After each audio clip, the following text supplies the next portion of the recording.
Antes de iniciar a gravação desse vídeo, se você quiser o esboço desse vídeo, o link para você acessá-lo está na descrição do vídeo. Olá, bem-vindo ao canal Livro Aberto. Hoje, dando continuidade às gravações dos vídeos da Escola Bíblica Dominical da Editora Betel, abordaremos o tema da lição de número 8. Jesus e a mulher adúltera, a manifestação da graça em meio à condenação. O texto bíblico da nossa lição de hoje está no Evangelho de João, capítulo 8, versículos de 1 até o 11. E o meu objetivo ao fazer essa gravação é compreender, com base no episódio da mulher adúltera, a gravidade do pecado, a malícia dos acusadores e a grandeza do perdão de Cristo, aplicando o princípio da graça e da misericórdia no discipulado e nos relacionamentos interpessoais. Amados, o episódio da mulher adúltera em João 8 é um retrato vívido da tensão entre a justiça da lei e a graça de Cristo. Nós não podemos ignorar que esse episódio ele coloca em contraste ao rigor que a lei impunha aos infratores e a graça de Cristo é em relação a esses mesmos infratores. Não que a graça desconsidere o pecado, não que a graça tolere o pecado impunemente, não é nada disso. Mas ao mesmo tempo em que ela reconhece o pecado, ela reconhece também a necessidade do perdão e de uma recuperação da pessoa que cometeu um erro, que cometeu um equívoco. A cena, aparentemente, ela foi montada para pegar Jesus numa armadilha e termina com uma aula sobre o perdão, o amor e a restauração de uma vida que transgride, de uma vida que peca. Essa talvez seja a maior lição que essa mensagem, que essa passagem bíblica nos deixa. Nesse episódio, vemos Jesus como o verdadeiro advogado dos pecadores, mas também como o Senhor que chama ao arrependimento e a uma nova vida. A graça de Deus, ela não concede simplesmente o perdão. Ela requer do infrator uma conduta que seja nova, uma conduta que demonstre o desejo de mudança, o desejo de mudar. Isso é importante a gente perceber no Evangelho de João, em todos os evangelhos, mas no Evangelho de João a graça do Senhor é manifestada de uma forma tremenda, de uma forma maravilhosa. Nós precisamos atentar para isso. E nós reconhecemos nesse episódio um pecado gravíssimo que a mulher cometeu. Afinal, o adultério não é uma infração simples, não é um ato corriqueiro, não é algo que fere apenas a moral contra o casamento, mas ele é uma ruptura espiritual. É algo bem mais grave do que muita gente pensa, do que muita gente imagina. Ele fere tanto do ponto de vista conjugal, do ponto de vista espiritual e do ponto de vista também social. Além do mais, ele fere naturalmente a família, afronta a santidade de Deus e deixa marcas profundas, tanto em quem comete, quanto nas pessoas que são afetadas por essas atitudes, por esse pecado, principalmente os cônjuges.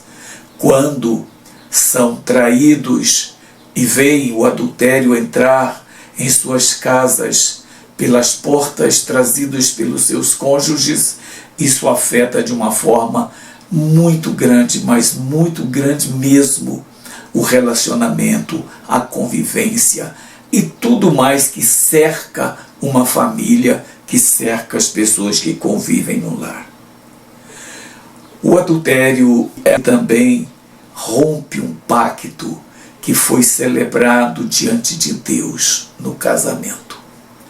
O adultério, ela relaciona o adultério à infidelidade a Deus, ao ato de nós abandonarmos o Senhor e servirmos a outros deuses.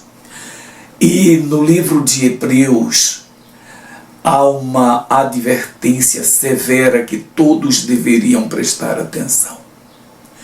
Está dito no livro de Hebreus: venerado entre todos seja o matrimônio, e o leito sem mácula, porém, aos fornicadores e aos adúlteros, Deus os julgará.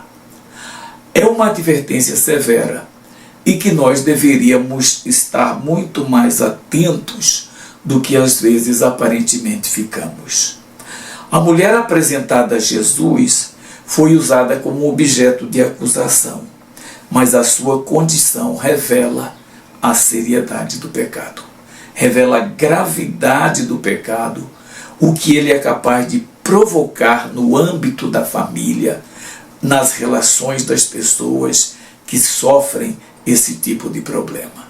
Então é algo que não é uma coisa corriqueira, não é uma coisa que pode acontecer aqui e depois faz de conta que não houve nada e tudo continua como antes, não.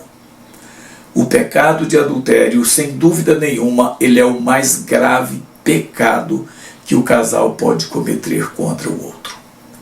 É algo muito sério. E uma coisa que nós precisamos deixar bem claro, que o adultério hoje no Brasil, ele não é mais, ele constitui uma anomalia no casamento. Agora, por outro lado, ao mesmo tempo em que a lei deixou de tratar o adultério como um crime, ela ampliou aquilo que é tratado como adultério.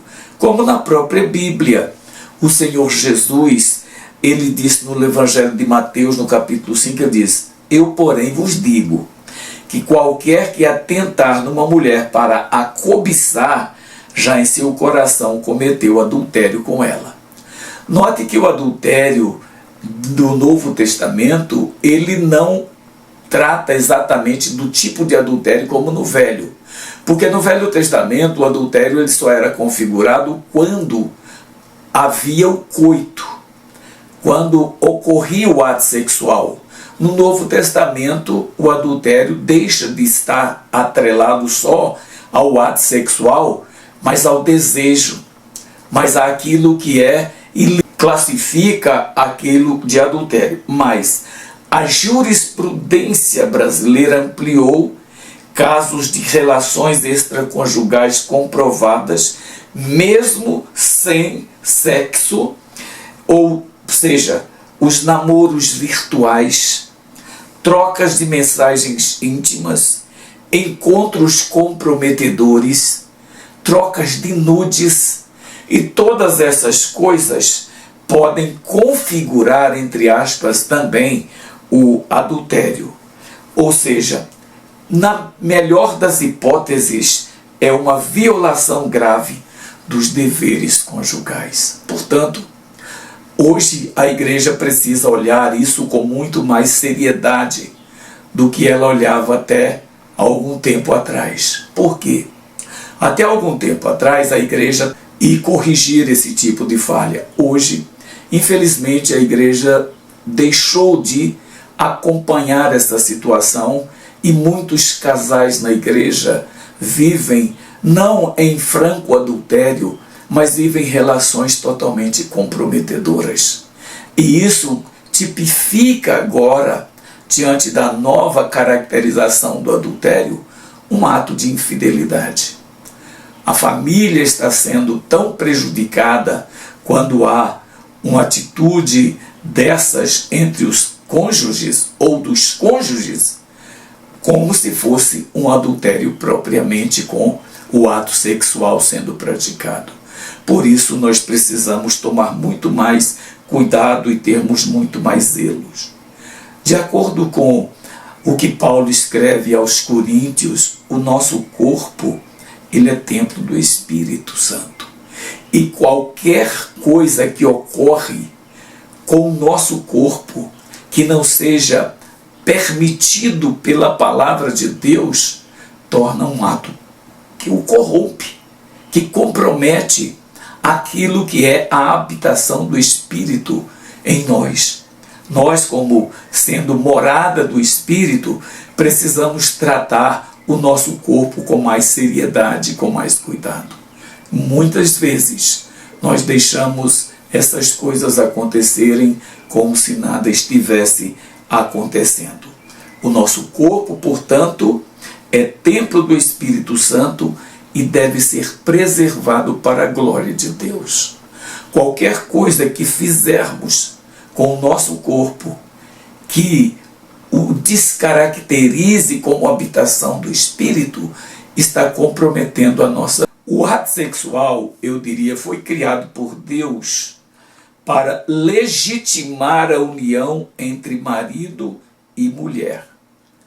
Mas para isso, os únicos que têm o direito de fazer isso livremente são os casais casados. Quando uma pessoa casada tem um tipo de contato qualquer com outra pessoa que não o seu cônjuge, ela está infringindo uma ordem clara do Senhor de que o casamento é algo que somente a morte pode separar. Nada mais pode separar, mas o adultério, ele macula o casamento. Como o escritor aos Hebreus, ele diz que o leito deve ser sem mácula. E o adultério, ele acaba por macular esse relacionamento que foi preparado e que foi abençoado por Deus. Quando o ato sexual é praticado fora do contexto do casamento, causa desordem, angústia e, o que é pior, condenação de Deus. Nós, irmãos, precisamos refletir muito mais sobre a seriedade nesta área de nossas vidas. A igreja precisa estar muito mais atenta, não para punir. Não é isso que eu estou dizendo aqui. Eu estou dizendo que a igreja precisa estar muito mais atenta para evitar que isso ocorra. Orientação bíblica, aconselhamento bíblico, conversas particulares com pessoas que precisam ser ajudadas, porque o adultério ele não acontece por falta de caráter das pessoas. O adultério não acontece porque as pessoas são maldosas. O adultério acontece muitas vezes sem que as pessoas planejem que ele aconteça. O que precisa? A igreja precisa assumir a sua responsabilidade. A igreja precisa orientar os cônjuges muito mais.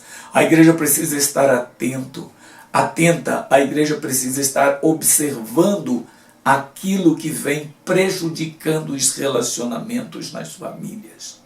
Isso é importante que nós reflitamos.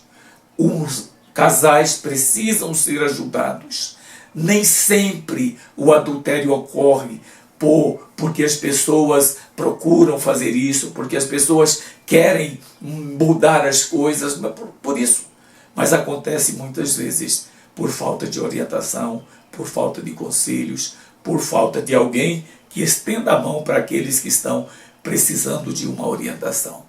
E uma coisa que eu vou dizer aqui, eu já acompanhei como pastor muitos casos de adultério, muitos. Infelizmente, não é um pecado tão raro na igreja, muito pelo contrário, ele é muito frequente. E eu já tive a oportunidade de acompanhar casais que cometeram esse tipo de pecado. Irmãos, e para minha surpresa, em muitos casos, talvez você vai estranhar o que eu vou dizer aqui, mas em muitos casos, o adultério aconteceu não por culpa direta de quem o cometeu. Note, eu não estou querendo aqui inocentar quem comete adultério. Eu estou querendo dizer aqui que quem comete adultério, muitas vezes, ele é tanto vítima quanto réu. Às vezes mais vítima, Porque, como eu disse, em muitos casos de adultério que eu acompanhei na igreja, a culpa maior pelo pecado daquela pessoa não era dele, era do próprio cônjuge. Porque o cônjuge às vezes tratava mal, o cônjuge às vezes não era uma pessoa cuidadosa. E eu acompanhei casos de adultério tanto de homens quanto de mulheres. E por incrível que pareça, irmãos, esse tipo de problema ocorre com muita frequência. Porque as pessoas às vezes elas vão agindo e não pensam nas consequências de suas atitudes. Os casados precisam ter cuidado com isso. Precisam ter responsabilidade na convivência com seus cônjuges, nas relações com seus cônjuges, a fim de que não provoque esse tipo de coisa, a fim de que não deixe brechas para que o inimigo venha e entre na família. Muitas vezes, irmãos, muitas vezes isso ocorreu e isso vem ocorrendo. O que a igreja precisa fazer é cercar esse tipo de situação antes que ele ocorra. Hoje, dificilmente se vê uma reunião de casais na igreja em que o pastor está ali pronto para oferecer um conselho, dar uma palavra pastoral, uma orientação. O que vemos muitas vezes são associações, são pessoas. Nós temos, por exemplo, departamento de casais nas igrejas. Mas quem cuida desses departamentos de casais? Muitas vezes são famílias que também passam por problemas. Muitas vezes são casais que também têm dificuldade nos seus relacionamentos. Quem tem a responsabilidade, a incumbência de cuidar dos casais na igreja é o pastor. É ele quem deve zelar pelos casais. É ele quem tem que dedicar tempo aos casais. Às vezes, os pastores negligenciam essa responsabilidade porque tem muitos afazeres. Mas o que é mais importante para um pastor numa igreja do que cuidar do rebanho? Afinal, o pastor é aquele que tem que cuidar do rebanho. O pastor não tem que cuidar de outra área da igreja. Para isso ele pode nomear no ministério alguém que cuide da administração, do patrimônio da igreja ou de qualquer outra área, mas agora a área pastoral é exclusiva dele. É ele que tem que ter essa responsabilidade. E hoje nós vemos que esse lado do ministério de muitos pastores tem sido completamente negligenciado. Eles acham que estão fazendo muito por estarem dirigindo os cultos à noite, no domingo e pregando. Ou nos cultos que nós chamamos de doutrina e dando a palavra. Mas quantas vezes nem nesses momentos os pastores estão presentes, nem nesses momentos eles estão acompanhando a situação de seus membros. E a realidade é que nós vemos muitos casais tendo dificuldades na igreja e a responsabilidade está pesando nesse instante, infelizmente, sobre a negligência dos pastores, daqueles que deveriam estar acompanhando. Passar a responsabilidade que é do pastor para outra pessoa na igreja, nessa área, na área do pastorado, na área do cuidado com as vidas espirituais das pessoas, é uma falha que o pastor não pode cometer em hipótese nenhuma. Ele pode delegar qualquer coisa na igreja para que outro faça. Ele pode fazer qualquer coisa, mas isso não.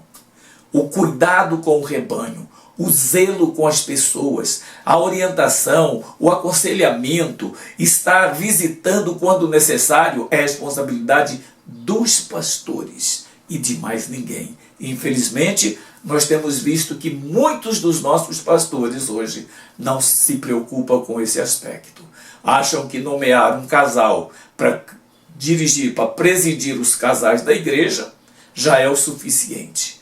Quantas reuniões são feitas por casais em famílias, em lares, e que os pastores nunca comparecem. Amados, essa é uma questão que é muito séria e que os pastores, com certeza, estão negligenciando e estão cometendo falhas graves, gravíssimas, eu diria. Nós precisamos refletir sobre isso. A reação dos escribas e dos fariseus com relação ao caso desta mulher revela a hipocrisia daqueles que usam a lei para acusar e não para restaurar. A lei, a correção, nunca deveria ser usada, nunca deve ser usada para punir, mas para orientar, para fazer com que a pessoa retome a caminhada, retome a jornada e comece a andar novamente na presença de Deus. É isso que as pessoas precisam fazer. É isso que nós precisamos orientar. Jesus, ao contrário dos escribas e dos fariseus, ele aponta para a misericórdia. Ele expõe a falsidade e a hipocrisia dos acusadores. Mas ele não deixa só nisso. Ele conversa com aquela pessoa. Ele conversa com aquela mulher e ele apresenta de forma clara o que ela precisava fazer. Veja que o objetivo do versículo 6 de João capítulo 8 diz, olha aqui, isto diziam eles, tentando para que tivessem de que o acusar. Ou seja, eles usaram aquela situação como um pretexto e não para corrigir aquela mulher, não para corrigir aquela pessoa. Aliás, só por conta da apresentação única da mulher perante Jesus e dizendo que na lei estava prevista que ela deveria ser apedrejada, mas a palavra de Deus também, lá no livro de Deuteronômio, no livro de Levítico, diz que quem deveria ser apedrejado eram os dois, tanto a mulher quanto o homem. E o que é que eles fazem? Eles trazem somente a mulher. Era exatamente um pretexto que eles arrumaram para pegar Jesus em alguma surpresa. Mas é muito triste esse tipo de conduta. E às vezes, irmãos, na igreja, nós vemos pessoas que querem simplesmente punir também. Jesus, ele, ao ouvir aquelas acusações, a Bíblia diz que ele se abaixou e começou a escrever no chão. E os acusadores daquela mulher insistiram que ele manifestasse a opinião dele naquele caso, porque eles queriam surpreendê-lo, queriam pegá-lo. Mas Jesus, sabiamente, estava escrevendo ali no chão e ele os desafia. Ele, quando é chamada a atenção, mais de uma vez, como diz o texto, que eles estavam querendo que ele se manifestasse, Jesus, ele fala simplesmente, qual de vocês não tem pecado? Atire a primeira pedra. Aquele entre vocês que não tiver pecado. Qual foi a reação daqueles acusadores? Eles simplesmente deixaram aquela mulher e foram se retirando. Jesus, naquela atitude, ele desconstrói o papel deles como juízes, lembrando que todos nós somos pecadores. Então, quando eles são despertados para isso, nenhum deles teve coragem de jogar sequer uma pedra naquela mulher. Por quê? Porque eles estavam ali simplesmente querendo um pretexto para pegar Jesus e não para tratar do caso daquela mulher propriamente. Quando Jesus os punha em xeque, quando aqueles homens se afastaram, Jesus se apresenta como um advogado que defende o pecador arrependido contra as acusações do diabo. Muitas vezes, irmãos, o diabo se levanta e quer nos prejudicar, e o Senhor, por sua graça, por sua infinita misericórdia, ele se levanta para nos ajudar, para nos livrar. A mulher encontrou em Jesus graça, assim como nós também. Os nossos pecados, irmãos, não são menos graves do que o que aquela mulher cometeu. E o perdão que aquela mulher obteve, a orientação que aquela mulher obteve, é a mesma que nós hoje também obtemos.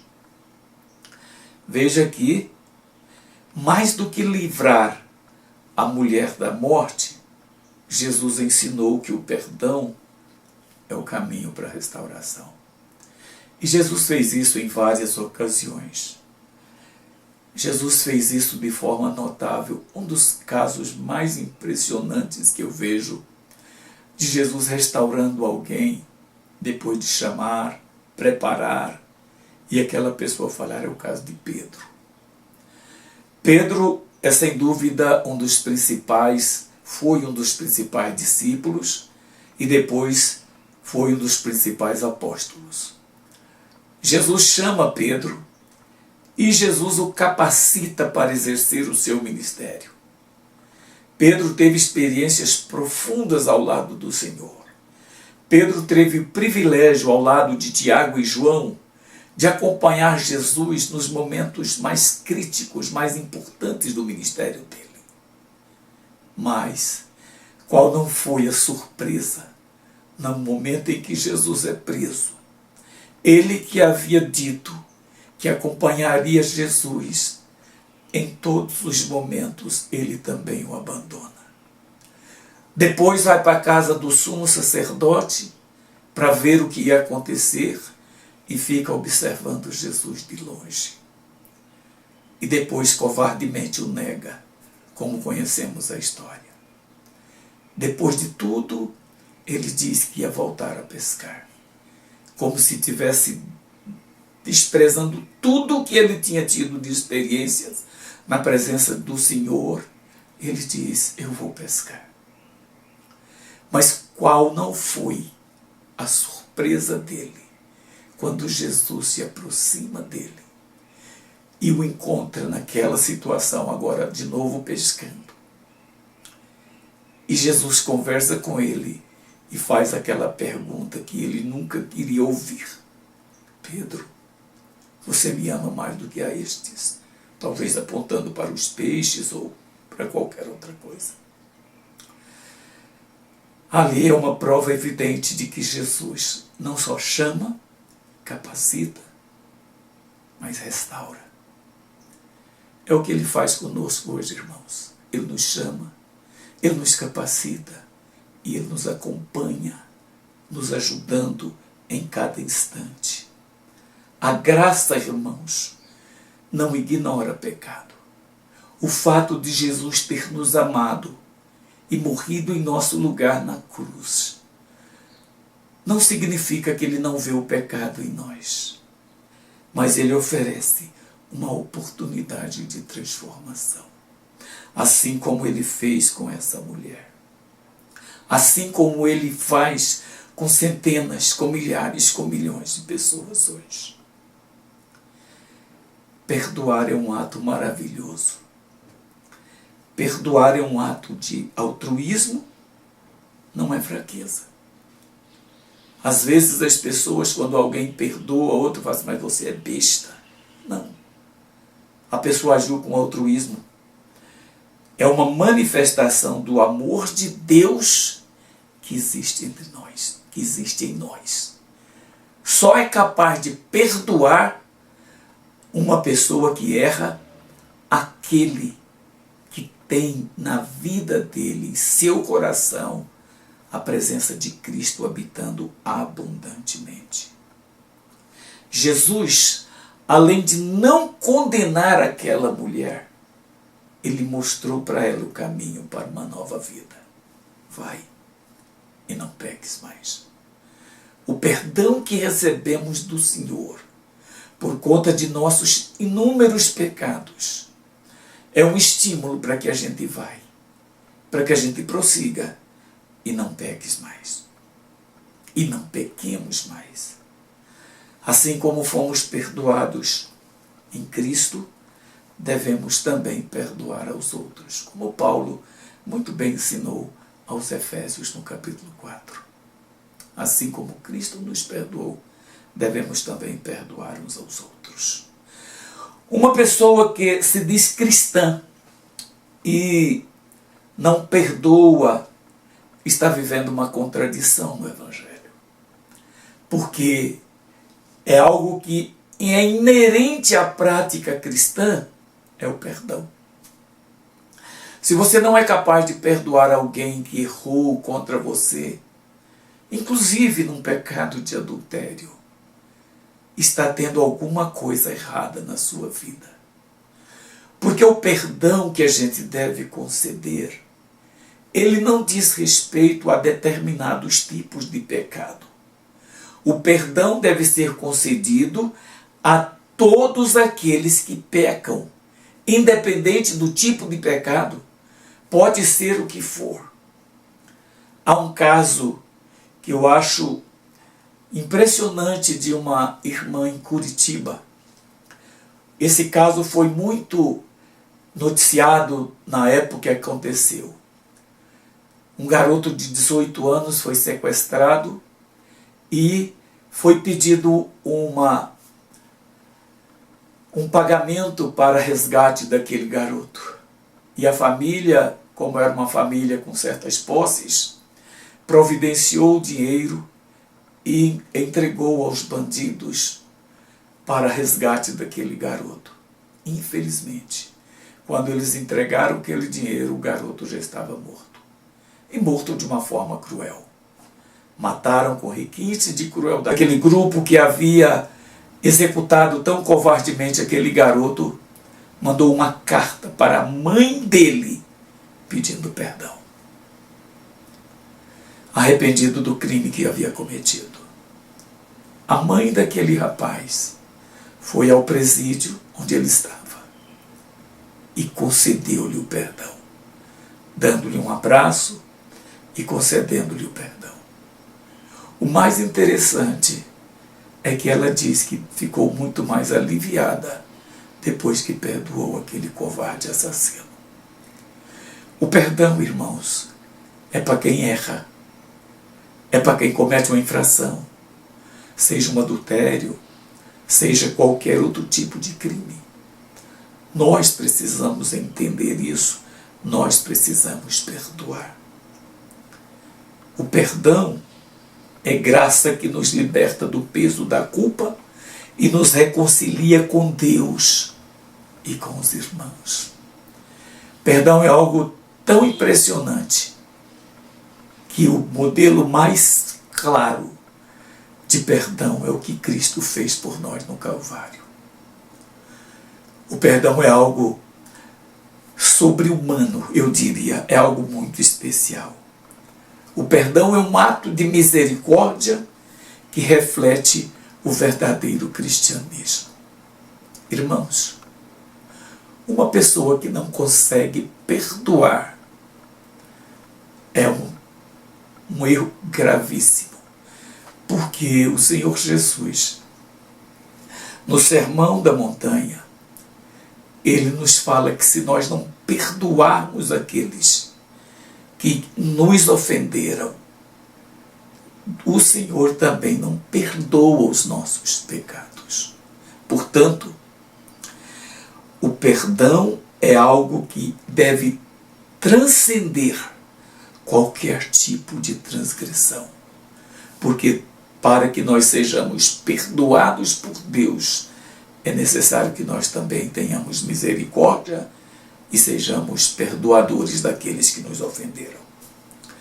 Veja que a pior forma de descobrir a gravidade da falta de perdão é sofrer as consequências dessa atitude. Primeiro, Deus não nos perdoa os nossos pecados. Amados, e há estudos científicos que comprovam isso, que a maioria, se não todas as doenças que nós contraímos, de alguma forma, tem ligação com a falta de perdão. A falta de perdão, ela não só prejudica o outro, mas ela prejudica a nós principalmente. Então nós precisamos aprender com esse episódio que ao perdoar aquela mulher, Jesus nos dá uma lição de que o perdão deve ser algo praticado por nós o tempo todo. Em todas as ocasiões em que formos ofendidos de alguma forma, devemos perdoar. Um dia os discípulos perguntaram ao Senhor: até quando eu tenho que perdoar alguém? Até 7 vezes 7? Jesus: não. Eu não digo até 7 vezes 7, mas até 70 vezes 7. É lógico que isso é uma hipérbole, mas é para demonstrar que o perdão deve ser oferecido tantas quantas forem as vezes que as pessoas errarem e pecarem contra nós.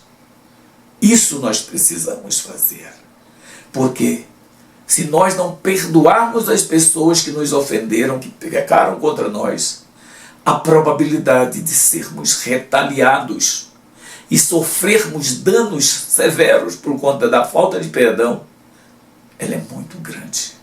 Então a gente precisa aprender isso. Amados, nós precisamos entender uma coisa. A história da mulher adúltera nos recorda que todos somos pecadores diante de Deus, mas também somos alvos da graça e da misericórdia do Senhor.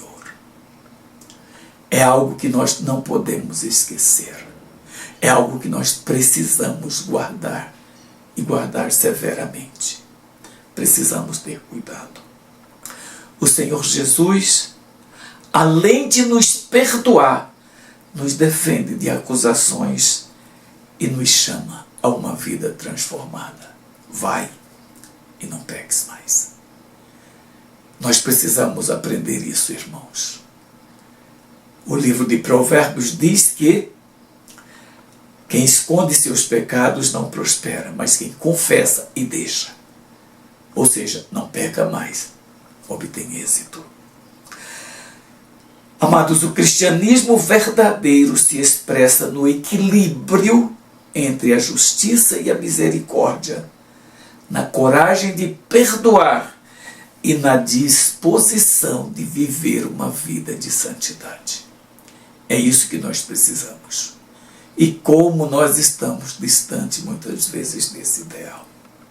Eu quero falar sobre algumas aplicações que nós devemos fazer em relação a esse episódio que a gente está estudando. Primeira, reconheça a gravidade do pecado. Não trate o adultério como qualquer coisa ou como algo banal. O adultério é muito grave.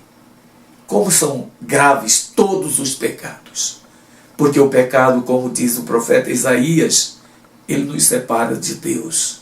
E como o próprio Senhor Jesus disse que Deus não ouve a pecadores, mas se alguém é temente a Ele, a esse Ele ouve. Então nós precisamos ter cuidado.